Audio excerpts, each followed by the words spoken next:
Okay, so we're gonna just learn how to jog the robot here.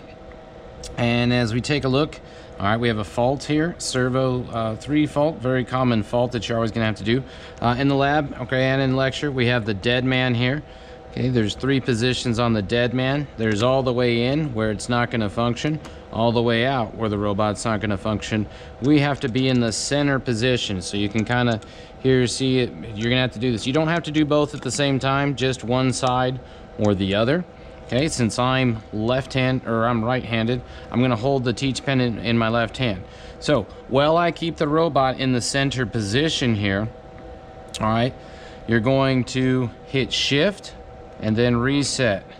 Okay, notice the fault goes away on the screen if you can see that. If I let go of the dead man, all right, I'm gonna get the fault again, so you can see that appear on the screen there. I'm gonna hit shift, reset, okay, and the fault has now gone away. I'm able to jog, I'm in joint, okay, my speed's at 10%.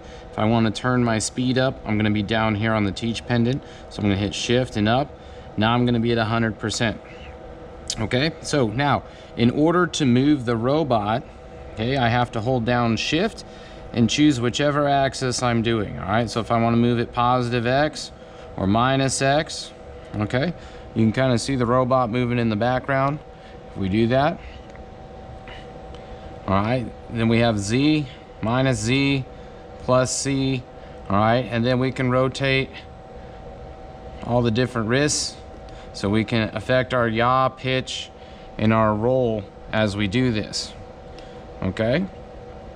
So first part, the lesson is for you to be able to power up the robot, jog it in joint. If your robot's not in joint, go ahead and hit the coordinate button.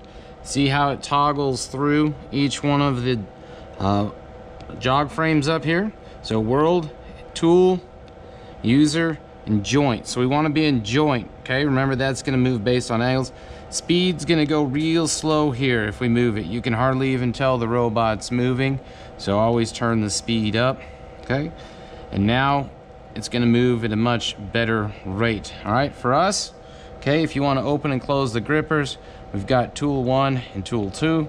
Uh-oh, I'm getting an error up here, so it won't let me do that because it says run request by already locked by other tasks. So what should happen is we're going to learn this in a future lecture. I'm going to hit function. I'm going to hit abort all. All right, I'm going to shift reset.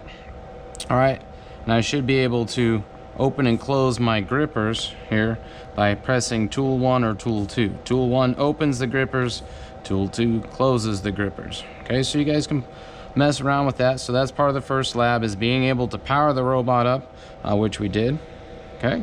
And then being able to be in joint, jog. Notice I haven't let go of the dead man yet. I haven't let go of the dead man. This has to be on all the time. And any key here that's in blue, all right, I have to hold down the shift for this to actually work, all right? But watch what happens the second I let go of the dead man. All right, I'm gonna get a fault on the screen, and I gotta be able to clear that fault again before I can move the robot again.